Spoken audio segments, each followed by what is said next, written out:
Donald Trump inició su segundo mandato con la promesa de llevar a cabo la mayor campaña de expulsiones de migrantes en situación irregular de la historia de Estados Unidos. Con un discurso agresivo llamó a los migrantes salvajes, criminales, y llegó a decir que envenenan la sangre de Estados Unidos. Pero además de las deportaciones masivas, Trump reactivó el uso de Guantánamo, la base militar estadounidense en territorio cubano, allí donde Estados Unidos envió a los que consideró sospechosos de terrorismo desde los atentados del 11 de septiembre de 2001. Pero además de esa prisión, también existe allí un centro de detención para migrantes interceptados en el mar, principalmente cubanos y haitianos. En los últimos días ordenó ampliar esas instalaciones para albergar hasta 30.000 migrantes.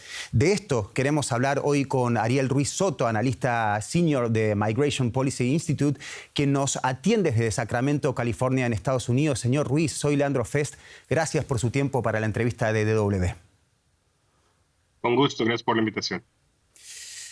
La prisión de Guantánamo, como decíamos, es tristemente conocida por la larga lista de denuncias de torturas y abusos generalizados de los derechos humanos. Organizaciones como Amnistía Internacional han denunciado, además de detenciones sin juicio durante años. ¿Cuál cree que es la intención de la administración Trump al enviar migrantes a un lugar que en la práctica funciona en un vacío jurídico?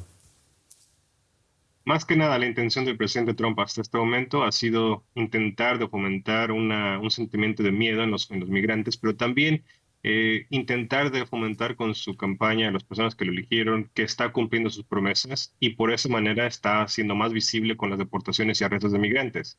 En realidad, el número de migrantes que van a mandar a Guantánamo ha sido pequeño hasta ahora. Si es que llegan a llegar a los 30.000 migrantes en total, de todos modos sería menor que el número de personas migrantes que tienen en Estados Unidos en otros centros de detenciones.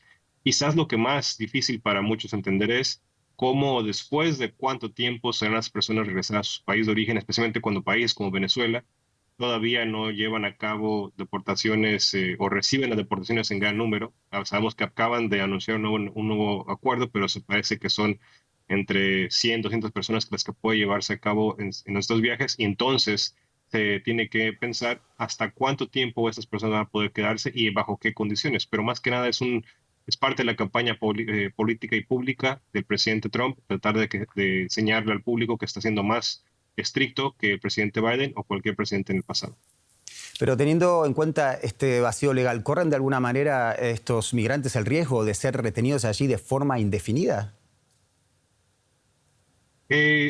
Parece que sí, pueden quedarse ahí de manera indefinida, aunque el Departamento de Seguridad Nacional en Estados Unidos ha dicho que solamente van a estar ahí por manera de meses. No sabemos si es cierto o no todavía. Se supone que lo que debe hacer con esas personas, que entiendo son alrededor de 100 personas venezolanas, algunos con antecedentes criminales, otros sin antecedentes criminales, que tienen que esperar ahí hasta que, por ejemplo, Venezuela los pueda recibir. Lo que es muy difícil de entender es bajo qué o cómo se le está indicando a los familiares de estas personas sus derechos para poder continuar su petición de asilo en Estados Unidos y también sus derechos para tener el debido proceso frente a un juez. Eso quizás es lo más preocupante de esta situación, porque las personas migrantes que están ahí no tienen acceso a este derecho, que solamente por haber entrado a Estados Unidos ilegalmente no significa que no tienen ese tipo de derecho, a pesar de que ahora es difícil comprobar si lo van a tener o no. Lo decía usted antes, el gobierno de Trump ya está enviando, de hecho, migrantes detenidos a esta base militar, y organizaciones como la Unión Estadounidense para las Libertades Civiles han presentado demandas federales argumentando que los detenidos en Guantánamo están incomunicados y sin acceso a representación legal. Esta semana también, un juez federal bloqueó temporalmente el envío de 3 venezolanos a Guantánamo. ¿Se vienen batallas legales constantes?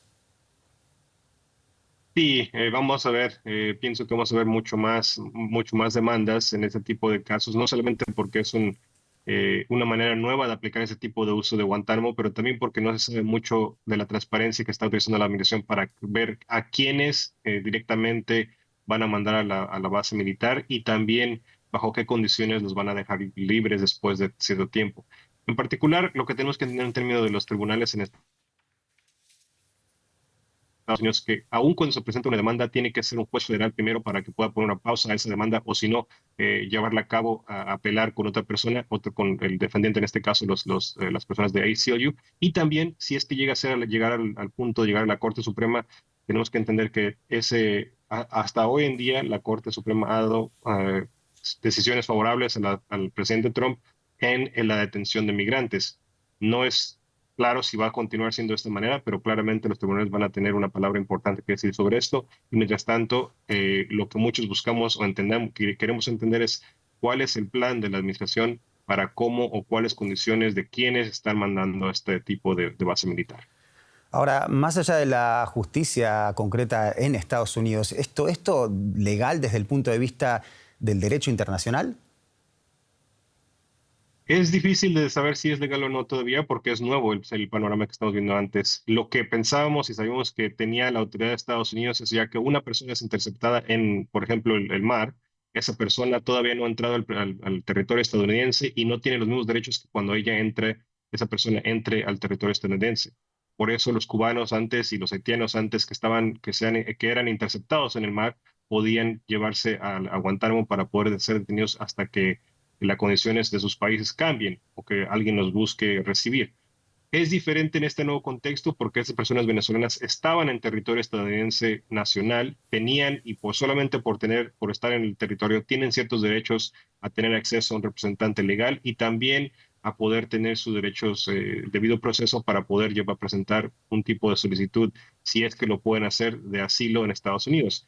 Esos derechos no dependen del estatus migratorio de una persona y por eso no sabemos si es legal todavía o no que ellas sean transportadas para ese lugar. Lo que sí sabemos es que va a llevar demandas y tiempo para averiguar si es que se puede continuar el proceso, aunque repito, el número que estamos viendo de personas ahora son alrededor de 100 personas y es una fracción del total de las personas indocumentadas en el país. Hay un informe publicado el año pasado por el Proyecto Internacional de Asistencia a los Refugiados, IRAP, por sus siglas en inglés.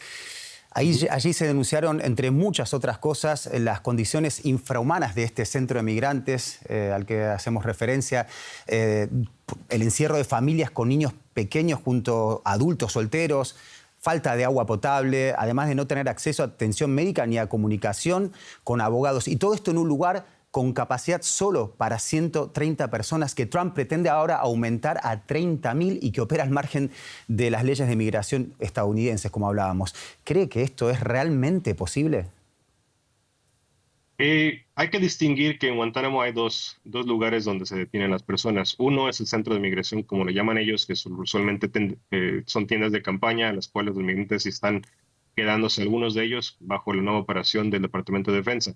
Separado está la base militar, donde detienen a personas que el Estados Unidos considera tienen antecedentes criminales más altos. Y sí, hoy mismo o ayer mismo confirmamos de un reporte del New York Times que sí han mandado ciertos números de migrantes venezolanos a también la base militar. Antes pensamos que solamente se iban a quedar en el centro de migrantes, ahora están poniendo personas en los dos lugares y las condiciones en los dos lugares son difíciles, pero aún más en la base militar, porque esa base militar, aparte de ya estar vieja y no tener los recursos necesarios que habían mencionado antes, tampoco se entiende si el acceso, por ejemplo, a los baños, comunicación, áreas de recreo para las personas que están ahí son disponibles y bajo qué condiciones, cuántas veces al día, de qué manera se puede accesar a esos tipos de condición humana para las personas que están ahí.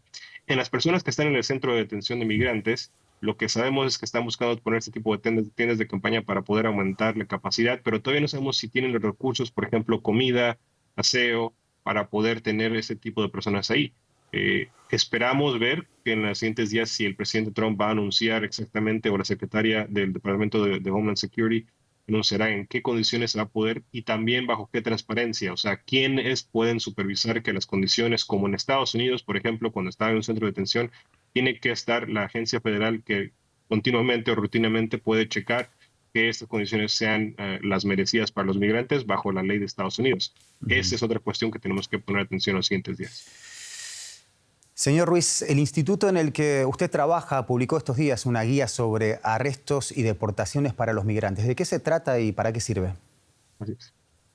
La guía explicativa que tenemos es para entender y para mandar un mensaje de calma a la población indocumentada en Estados Unidos, pero también deletrear cuáles son las posibilidades de que una persona, sea que tenga estatus permanente o no, para quedarse en Estados Unidos, tiene un riesgo de ser deportado. Y esto lo tenemos que dejar muy claro. Aún una persona naturalizada en Estados Unidos, si comete algún tipo de crimen que se considera sea alto, esa persona también puede ser deportada y quitarse la nacionalidad. Solamente en ciertos casos diferentes o de violaciones altas se le puede hacer esto. Más que nada, en términos prácticos, las personas que son el blanco para ser deportados o sujetos a deportación son personas que ya tienen una orden de deportación formal por un juez en Estados Unidos. Estamos hablando de alrededor de 1.5 millones de personas que hoy en día tienen ya una orden de deportación firmada por un juez. Pero también tenemos que entender que aún una persona cuando va a ser deportada tiene ciertos derechos. Por ejemplo, el derecho a ser permanecer callado, el derecho a no compartir información que no se le pide y claramente a no firmar ningún documento al menos que tenga representación legal. El problema diferente es que esas personas que están en Guantánamo no tienen acceso a esa representación legal para poder ejercer sus derechos. En este caso, para las personas en Estados Unidos es diferente y usualmente tenemos que aclarar eso también. Cuando una persona es arrestada, todavía tiene un proceso debido para poder presentar su caso en frente de un juez y determinar si esa persona debe ser o no deportada. Hemos visto en las últimas semanas que aún las personas que se están siendo arrestadas por ICE, muchas de ellas han dejado, las han puesto en libertad porque no pudieron comprobar en ICE si son prioridad para ser deportadas o no. Aunque esto viene en un marco de contexto diferente. Sabemos que la administración ha dicho que cualquier persona que es indocumentada en Estados Unidos tiene un riesgo de ser deportado. En términos prácticos, la agencia tiene que determinar sus prioridades y veremos cómo continúan esto en los siguientes días y el mes que viene. Y una última pregunta para ir terminando. Según las estimaciones más recientes, hay aproximadamente unos 13 millones de inmigrantes indocumentados en Estados Unidos. Usted que vive la situación de cerca, ¿cómo percibe especialmente a la comunidad latinoamericana en estos momentos? ¿Existe miedo? Y no hablo solo de los que están sin documentos en regla. La verdad es que hemos visto, a pesar de todo lo que se ha llevado a cabo en las últimas semanas, que mucha gente está cambiando su vida, su rutina diaria para poder entender o no exponerse a una posible deportación de arresto y de deportación de ICE. Lo que hemos visto en el pasado, en el primer mandato del presidente Trump, es que también sucedió este efecto importante y que quizás fue parte mismo de la estrategia del presidente, no solamente de llevar a cabo arrestos y deportaciones, que debemos mencionar, las deportaciones masivas todavía no han ocurrido, estamos manteniendo un nivel de deportaciones similar al que teníamos bajo el presidente Biden, pero los arrestos y la visibilidad claramente ha fomentado un miedo importante en la comunidad latinoamericana en Estados Unidos y más aparte en otros migrantes. Hemos visto que cambia y varía en cada ciudad. Algunas ciudades están buscando proteger a su población migrante, otras están buscando colaborar con el gobierno federal, pero claramente en cualquier ciudad en Estados Unidos estamos viendo que la gente está empezando a cambiar su rutina y pensar más si se exponen a un riesgo de ser deportados por llevar a cabo su vida cotidiana. Tenemos que ver qué es lo que sucede con ellos, pero también, repito, no solamente son los migrantes, sino también sus familiares, hijos, maridos, esposas, padres de familia, que ahora hasta es posible que hasta en hospitales, iglesias o lugares escolares de que antes no se podía llevar a cabo operaciones federales de deportación o de arresto y deportación, ahora quizás ya también pueden ser blancos de poder hacer ese tipo de operación. Ariel Ruiz Soto, analista senior de Migration Policy Institute, muchísimas gracias por su valioso aporte y ojalá sea hasta una próxima oportunidad. Bueno, muchas gracias.